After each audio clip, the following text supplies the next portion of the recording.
महिलाओं ने सिंदूर नहीं लगा रखा, मंगलसूत्र नहीं पहन रखा है तो वो खाली प्लॉट है, ये बोला है उन्होंने। इन सब बातों से ही आप अंदाज़ा लगा सकते हैं वो किस तरीके के इंसान हैं जो भीख मांग रहे हैं, जिनके पास खाने के लिए नहीं है, पहनने के लिए नहीं है। जो आप मंदिरों में जाके वेस्ट कर रहे हैं वो उन्हें दो। घरों में आज गुलामगिरी रख दें और वो संविधान रख दें तो आज उनमें बुद्धि आ जाएगी, उनमें बुद्धि आ जाएगी कि वो किस रास्ते पर, वो किस मार्ग पर चल रहे हैं। जिस रास्ते पर, जिस मार्ग वो चल रहे हैं उस मार्ग का कोई अस्तित्व नहीं है, वो सिर्फ और सिर्फ नरक का मार्ग है।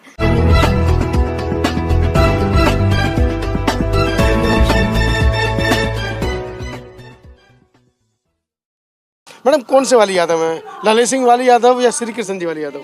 ललई सिंह वाली यादव हूँ। पहले तो मैं कृष्ण जी को ही मानती थी, पर अब जब से बुक्स पढ़ी, जब से ज्ञान मिला, तब से अब ललई सिंह वाले यादव हैं। तो मैडम ने अभी राम और कृष्ण के अस्तित्व पर प्रश्न उठाया था अपने वक्तव्य में, उसी को लेकर हमारी चर्चा है। मैडम ऐसा क्या हुआ कि आप जिस व्यवस्था में थी उस व्यवस्था को छोड़कर हिंदू धर्म को लात मारकर आप बुद्धिस्ट धर्म की तरफ बढ़ी, बाबा साहब अम्बेडकर, फूले साहू की तरफ बढ़ी? जब हमें जातिवाद खुद सहना पड़ा, क्योंकि पहले हम लोगों को नहीं पता था। यादव भी जातिवाद सहते हैं? यादव ही जो मूर्ख लोग हैं, यादव जिनके घरों में आज गुलामगिरी रख दें और वो संविधान रख दें तो आज उनमें बुद्धि आ जाएगी, उनमें बुद्धि आ जाएगी कि वो किस रास्ते पर, वो किस मार्ग पर चल रहे हैं। जिस रास्ते पर, जिस मार्ग वो चल रहे हैं उस मार्ग का कोई अस्तित्व नहीं है, वो सिर्फ और सिर्फ नरक का मार्ग है। उसमें उस रास्ते पर कुछ नहीं नसीब होने वाला है। हमें बाबा साहेब ने जो हमें कहा है, जो हमें विचार दिए हैं, उनके ही विचारों को मानना चाहिए। मैडम लाखों की संख्या में महिलाएं बाबाओं के डोरों पर जा रही हैं, श्री कृष्ण भक्ति, राम भक्ति में खोई हुई हैं। क्या लगता है कि वो मूर्ख हैं, जैसा आपने अभी कहा? मूर्ख ही हैं। उन बाबाओं के पास जवाब कहाँ है?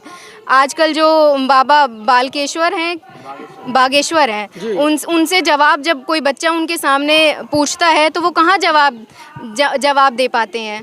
वो तो कह रहे महिलाएं खाली प्लॉट रजिस्ट्री करी, हाँ सुना, अगड़म सगड़म बोल रहे हैं। अगर महिलाओं ने सिंदूर नहीं लगा रखा, मंगलसूत्र नहीं पहन रखा है तो वो खाली प्लॉट है, ये बोला है उन्होंने।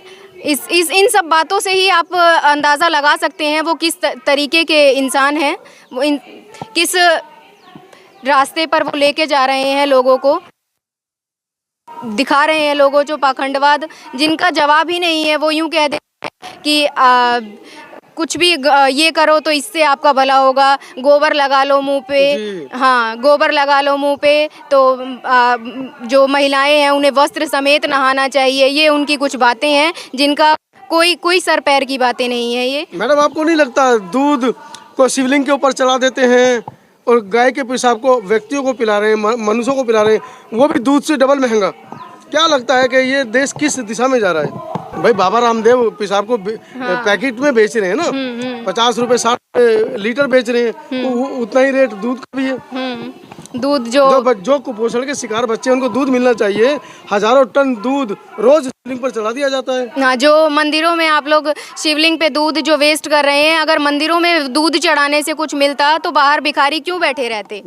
बाहर भिखारी क्यों बैठे रहते हैं कि जो भीख मांग रहे हैं, जिनके पास खाने के लिए नहीं है, पहनने के लिए नहीं है। जो आप मंदिरों में जाके वेस्ट कर रहे हैं वो उन्हें दो।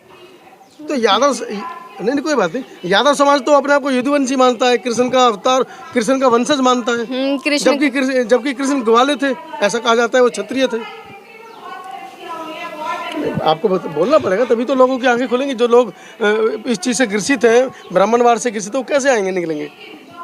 कृष्ण के बारे में तो क्या ही बोले, जो उन्होंने खेल रचा है दुनिया को, जो कपड़े लेकर भाग जाते थे। हाँ, कपड़े लेकर भाग जाते थे वो महिलाओं के।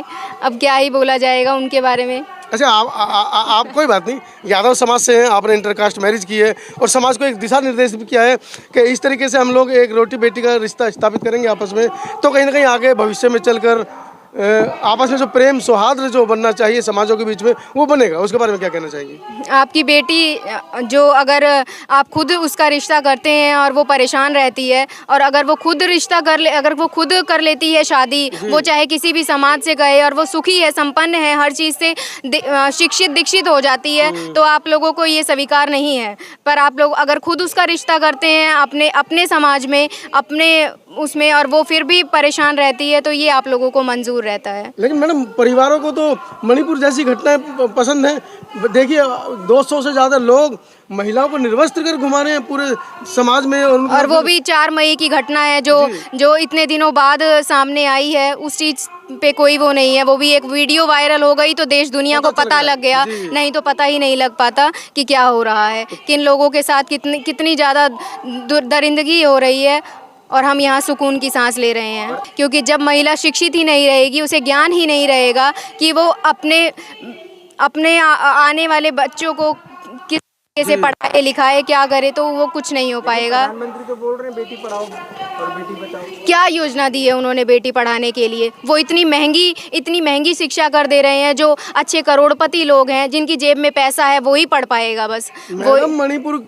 मामले पर, मणिपुर की घटना पे वो क्रोध में है, गुस्सा हो रहे हैं बहुत ज्यादा। गुस्सा होके वो फ्रांस घूमने चले गए गुस्सा होके। उन्होंने क्या किया है गुस्सा होके? फ्रांस में भी तो बेटियां इंतजार कर रही थी उनका। हाँ, बेटियां इंतजार कर रही थी, पर जिनके साथ दुर्घटना घट चुकी है वो उनके लिए क्या कर रहे हैं? उन्होंने बता तो दिया मैं गुस्से में हूँ, क्रोध में हूँ। इससे ज्यादा क्या कर सकता है प्रधानमंत्री?